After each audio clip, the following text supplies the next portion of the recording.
Hi everyone, welcome back to our channel. Today we'll tackle an essential topic for anyone diving into research, understanding academic and industry research sources. If you want to sharpen your credibility and evidence-based thinking, you're in the right place. Let's jump in.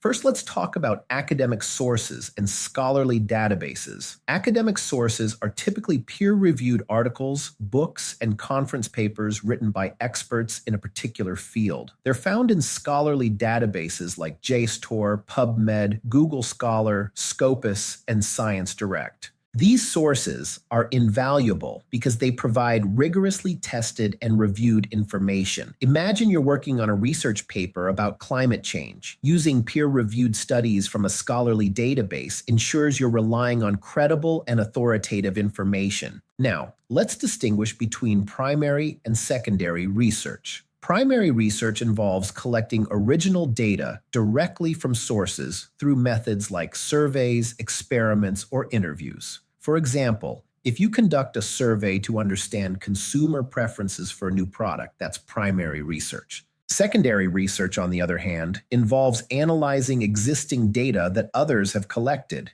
This could be anything from academic articles, industry reports, or even data from government publications. It's like using existing information to draw new insights without collecting the data yourself. Next, using industry reports and competitive intelligence can be a game changer. Industry reports offer detailed analyses of specific sectors, including trends, forecasts, and competitive landscapes. Competitive intelligence is about gathering and analyzing information on your competitors to make informed business decisions. For instance, if you're launching a new tech product, reading industry reports and tracking competitors' moves can provide a solid foundation for your strategy. It helps you understand market conditions, identify opportunities, and mitigate risks. Evaluating source quality and bias is crucial in maintaining credibility in your research. Not all sources are created equal. You need to assess the reliability, validity, and potential biases of the information you use.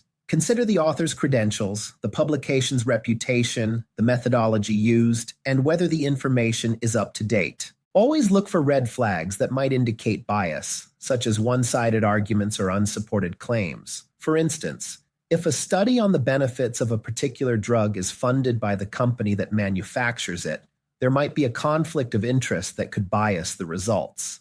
By mastering these concepts, you'll be equipped to conduct research that is both credible and evidence-based. This will not only enhance the quality of your work, but also strengthen your ability to make informed decisions based on reliable data. Thanks for watching. If you found this video helpful, please give it a thumbs up, share it with your friends, and subscribe to our channel for more valuable content. Don't forget to hit the bell icon to get notified whenever we post a new video. See you next time.